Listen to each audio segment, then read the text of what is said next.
Okay, so let's be real for a sec, all right? Scrolling through those amazing houses online, yeah, we've all been there.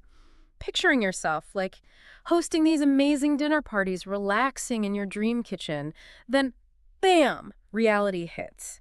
That down payment, It's a buzzkill, right? total buzzkill. It's like this massive hurdle on the path to owning a home. But hey, guess what? Today, we're going to hand you the ultimate guide to jump that hurdle. We're doing a deep dive on saving for a down payment.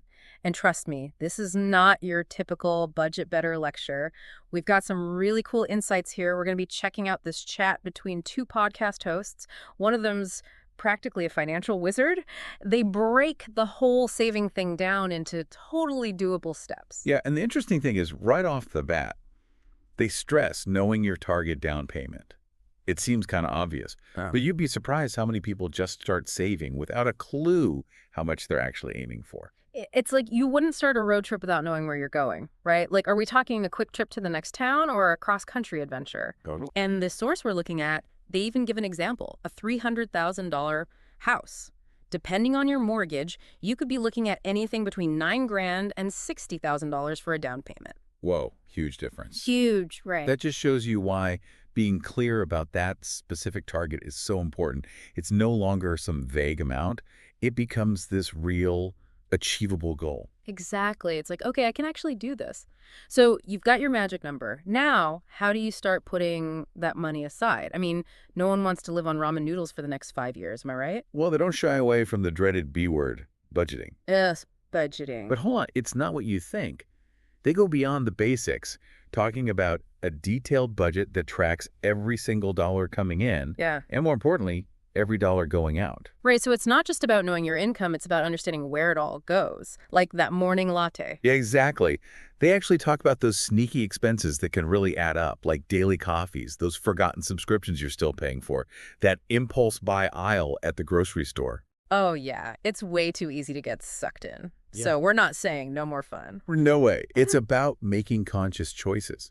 When you can actually see where your money's going, you can decide where you want to redirect it. Like maybe to that down payment fund. Right. It's about being in control of your money, not wondering where it went, which, let's be honest, we've all been there. Totally. Speaking of redirecting that cash flow, they've got this whole concept they call your savings superpower. Okay, so it's all about automation. Setting up automatic transfers to a dedicated savings account specifically for your down payment. So each time you get paid, a chunk goes straight into that account and you don't even have to think about it. Love it. Out of sight, out of mind. Right. It takes all the willpower out of it. Exactly. But they don't stop there. They even talk about making those savings grow faster with high-yield savings accounts. Oh, yeah. They mention accounts that offer a better interest rate, which means your money grows faster than a regular old savings account. So you're not just saving, you're like strategically growing your down payment fund. And okay, this is where it gets really interesting. They actually suggest side hustles as a way to pump up your savings even faster. And they emphasize it doesn't have to be this huge, time-consuming thing. It's about finding something, enjoyable that brings in a little extra cash, specifically for your down payment. Right, so like freelancing, online tutoring, maybe even selling some cool stuff online. Yeah, totally. Okay, we've talked about budgeting, automating savings, even adding a side hustle to the mix. But often there's this other big thing, debt.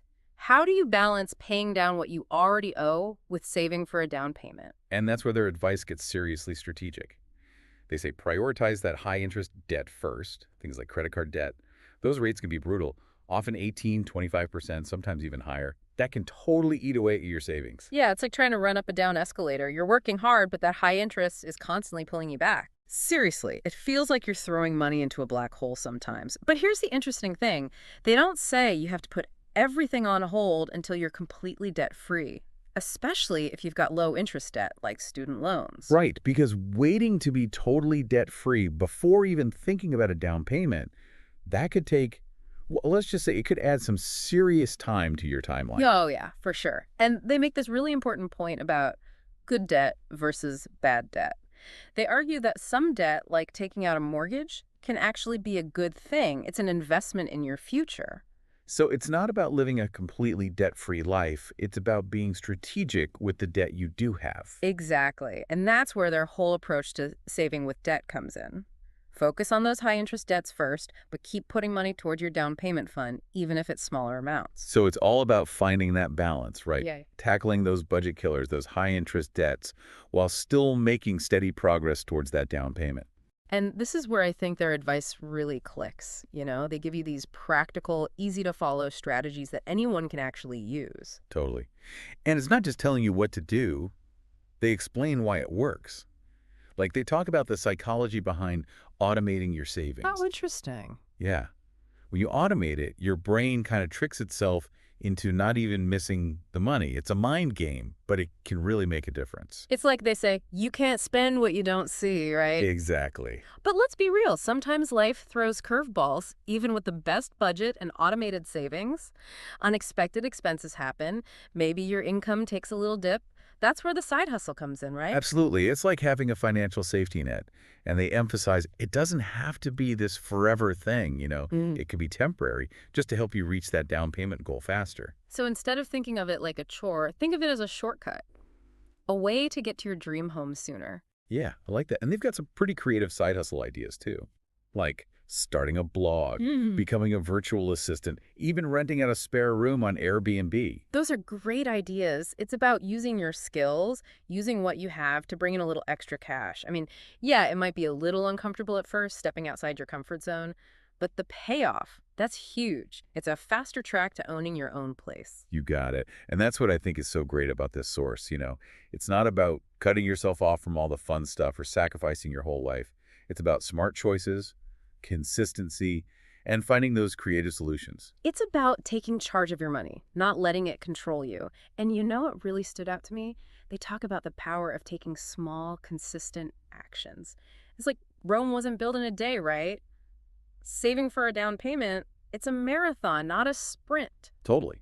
And they really hit home that point about consistency. Even small contributions, if you stick with it, they really add up over time. It's like that change jar you forget about, and then one day, bam, you've got enough for something fun. Right. Except, well, with a slightly bigger payoff this time. Exactly. And what I appreciate is they don't pretend it's always going to be easy. They get that there will be bumps in the road, unexpected expenses, those moments where you're just like, is this even possible? Because, let's face it, life happens. Exactly. But they're big on seeing those setbacks as, like, detours, not roadblocks. Keep your eyes on the prize, that dream of owning your own place, and use that to keep you going. So it's about having a plan, being able to roll with it when things change, and never forgetting why you started this whole thing in the first place. Yeah. And I think that's what makes this source so helpful. It's not just about the numbers. It's about the right mindset. It's about believing you can actually do this, even when it's tough. 100%. They remind us, reaching your financial goals, especially big ones like buying a home, takes guts as much as it does a solid plan. It's about that I've got this attitude. So, to sum it all up, if you're ready to ditch the whole renting scene and become a homeowner, remember, knowing your target down payment is key. A detailed budget is your secret weapon. Automating your savings, it's like having your own personal finance guru on speed dial. And never underestimate the power of a good side hustle. And maybe most importantly, don't let debt, or even just the thought of it, scare you off. Be strategic, tackle it head on, but don't let go of those homeownership dreams. Because here's the thing, it's not just about buying a house, it's about investing in yourself, your future, the life you want to build. So if owning a home is on your vision board, even if it's way off in the distance, take that first step, no matter how small. Maybe you start researching neighborhoods, look into different mortgage options, or even just figure out what your ideal down payment would be. Remember, every single journey starts with a single step. And as we heard in this deep dive, those small, consistent steps, they can lead to amazing things. Could have said it better myself. Now go out there and conquer that down payment mountain. We'll be right here cheering you on. Until next time, happy saving.